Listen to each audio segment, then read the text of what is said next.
Hepatitis আমাদের এমন একটা রোগ, যে রোগ আপনার লাইফকে ধ্বংস করে দিবে, আপনার কেরিয়ার ধ্বংস করবে। আপনার যদি বাইরে যেতে চান, মানে দেশের বাইরে যেতে চান, সেক্ষেত্রেও কিন্তু আপনি আহ, সম্ভব হবে না, যেতে পারবেন না, কারণ আপনার মেডিকেল আনফিট হবেন। শুধু তাই না, আপনি যদি হেপাটাইটিসে আক্রান্ত হন, তাহলে আপনার পার্টনার, মানে আপনার স্ত্রী যে রয়েছে, সেও কিন্তু এই রোগে আক্রান্ত হবে, কারণ যৌন সম্পর্কের মাধ্যমেও হেপাটাইটিস ছড়ায়। এছাড়া আপনি দেখা যায় যে এমন একটা পরিবেশে থাকেন যে পরিবেশটা খুবই বাজে, নোংরা, এবং পানি, বাতাস, খাদ্য সবই দূষিত। এরকম একটা অবস্থায় থাকলেও কিন্তু আপনার এই হেপাটাইটিস হতে পারে। এছাড়া খাবারের মধ্যে অনেক পরিবর্তনের পাশাপাশি যদি দীর্ঘদিন যাবৎ, বহুদিন যাবৎ ব্যথার ট্যাবলেট, যে কোনো ব্যথা হতে পারে, তো ব্যথা, এছাড়া অ্যালোপ্যাথিক অনেকগুলো ওষুধই রয়েছে, যে ওষুধগুলো পার্শ্ব প্রতিক্রিয়া রয়েছে, তো এগুলোর কারণে কিন্তু আপনার এই হেপাটাইটিস হয়ে আপনার লাইফকে শেষ করে দিতে পারে। তো আজকের এই ভিডিওতে আমি কিছু আয়ুর্বেদিক ওষুধের ব্যাপারে কথা বলবো, যে ওষুধগুলো আপনার হেপাটাইটিসের জন্য ভালো রকমের হেল্প করবে। এবং আপনি যদি হেপাটাইটিসে বা হেপাটাইটিসের আপনার এই যে পজিটিভ যদি থাকেন, তাহলে কিন্তু আপনি ভালোভাবে চিকিৎসা নিলে এটা স্থায়ীভাবে সুস্থ করা সম্ভব, একেবারে ভালো হয়ে যাবে, এবং এটা দ্রুত সম্ভব। তো এগুলোর ক্ষেত্রে হোমিওপ্যাথিক ওষুধের পাশাপাশি আয়ুর্বেদিক ওষুধও রয়েছে, যেগুলো আপনার দ্রুত ভালো করতে পারে। তো আয়ুর্বেদিকের দুই একটা ওষুধের ব্যাপারে আজকের এই ভিডিওতে কথা বলবো। তবে এখানে মেইন বিষয়টা হলো যে ওষুধগুলো আপনি এই রোগটা, আমি যে বলবো যে হেপাটাইটিস রোগটা রয়েছে, এটা যদি নিজে নিজে চিকিৎসা করেন, নতুন রোগের ক্ষেত্রে সবে মাত্র ধরা পড়ছে, সেগুলোর ক্ষেত্রে আসলে আপনি করতেই পারেন। কিন্তু আপনার রোগটা যদি পুরাতন হয়, দীর্ঘদিনের হয়, এবং স্বাস্থ্যের ব্যাপারে যদি সচেতন হন, তাহলে কিন্তু আপনার উচিত হবে সরাসরি একজন আয়ুর্বেদিক ডাক্তারের সাথে কথা বলে রোগের ব্যাপারে, রোগীর ব্যাপারে ডিটেলস বর্ণনা দিয়ে ঠিকঠাক মতো চিকিৎসা নিয়ে অতি দ্রুত সুস্থ হওয়া। তো যাও, আমি এখানে যে একটা ওষুধের ব্যাপারে যেহেতু কথা বলতে চাচ্ছি, তার মধ্যে এক নম্বরে সবার আগে চার নাম বলবো, তার নাম হলো আমলকি রসায়ন। যেহেতু এটা লিভার সংক্রান্ত একটা রোগ, লিভারের কারণে এই প্রবলেমটা হয়ে থাকে, সেক্ষেত্রে আমলকি রসায়ন আয়ুর্বেদিকের মধ্যে একটা গুরুত্বপূর্ণ ঔষধ। আপনার এই হেপাটাইটিস দ্রুত নিয়ন্ত্রণ করার জন্য, দ্রুত কমানোর জন্য আমলকি রসায়নের বিশেষ মানে ভূমিকা রয়েছে, এবং খুব ভালোভাবে কিন্তু এটা কাজ করে।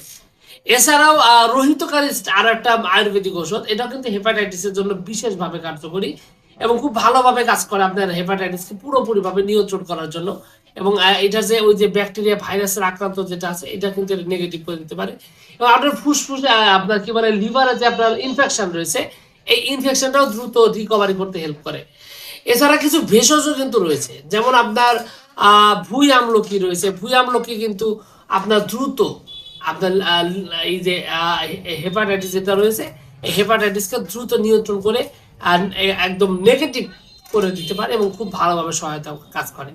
এছাড়া গুরুচি একটা গুরুত্বপূর্ণ একটা ভেষজ, এটাও কিন্তু খুব ভালোভাবে যদি সঠিকভাবে প্রয়োগ করা যায়, তাহলে কিন্তু এটা ভালো করে দিতে সক্ষম। এরকম আরো অনেকগুলো ঔষধি রয়েছে আয়ুর্বেদিকের মধ্যে, যেগুলো আপনার এই রোগকে পুরোপুরিভাবে একেবারে একদম সুস্থ সবল এবং স্বাভাবিক মানুষ করে নিতে সক্ষম। কিন্তু বাস্তবতা হলো যে এইটা যদি আপনি নিজে নিজে চিকিৎসা করেন, সেক্ষেত্রে কিন্তু রোগের জটিলতা আরো বেড়ে আপনার ঝুঁকির মধ্যে পড়ে দিতে পারেন। যার কারণে আসলে আমি অতিরিক্ত ওষুধের নাম বলছি না, দু একটা ওষুধের নাম বললাম সাধারণ রোগের ক্ষেত্রে, সিম্পল অবস্থা, প্রাথমিক অবস্থার ক্ষেত্রে। কিন্তু আমার কথা হলো যে আপনার যদি পুরাতন রোগ হয়, তাহলে কিন্তু নিজে নিজে চিকিৎসা করে নিজের লাইফকে বিপদে ফেলবেন না, নিজের অবস্থাকে। বারবার বলতেছি এটা, কারণ এটা সিরিয়াস একটা রোগ। লিভার সংক্রমণ, লিভারে ইনফেকশন মানে কি, একদম মানুষের মৃত্যুর ঝুঁকিও আছে, মারাও যেতে পারে। তো এই জন্যই আমি মানে আসলে অতিরিক্ত ওষুধের নাম বলতে আগ্রহী না, দু একটা বলছি, এটা সিম্পল অবস্থা। তো এই জন্য আপনি কি করবেন, একজন অভিজ্ঞ আয়ুর্বেদিক ডাক্তারের সাথে কথা বলবেন, আপনার রোগের ব্যাপারে ডিটেলস বর্ণনা দিবেন, আগে পরে সামনে পিছে বিস্তারিত বর্ণনা দিয়ে সঠিকভাবে যদি চিকিৎসাটা নেন, তাহলে অতি দ্রুত, আমি বলবো যে সময় বেশি লাগবে না, অতি দ্রুত আপনি এই হেপাটাইটিস থেকে মুক্তি পাবেন। শুধুমাত্র তাই না, একদম সুস্থ সবল স্বাভাবিক অবস্থার মধ্যে থাকবেন। কিছু নিয়ম নীতি ফলো অবশ্যই করতে হবে, এটা ডাক্তার ঠিকঠাক মতো অ্যাডভাইস করবে। এবং পাশাপাশি আমি তো একটা অ্যাডভাইস করতে পারি, যেগুলো হচ্ছে আপনার ভাজা পোড়া, হোটেলের খাবার, নোংরা খাবার, শুরুতেই বলছিলাম, নোংরা পরিবেশ, দূষিত পানি, এসব থেকে দূরে থেকে আপনি কিন্তু ভালো রকম একটা সহায়তা পেতে পারেন এই রোগ নিয়ন্ত্রণে। তো যাই হোক, সবকিছু মিলিয়ে এইটুকু ছিল আজকের ভিডিও। আশা করছি পুরো তথ্যগুলো আপনার কাছে অনেক অনেক বেশি ভালো লেগেছে। আর যদি লেগে থাকে অবশ্যই ভিডিওটিতে একটা লাইক দিন, আর চ্যানেলে যদি প্রথমবার এসে থাকেন অবশ্যই চ্যানেলটি সাবস্ক্রাইব করবেন। কোনো প্রশ্ন, কোনো মতামত, কোনো অভিযোগ যদি থাকে, সরাসরি কমেন্ট করে জানাতে পারেন। তো ভিউয়ার্স, আপনাদের সকলকে অনেক অনেক ধন্যবাদ। আসসালামু আলাইকুম রহমতুল্লাহ।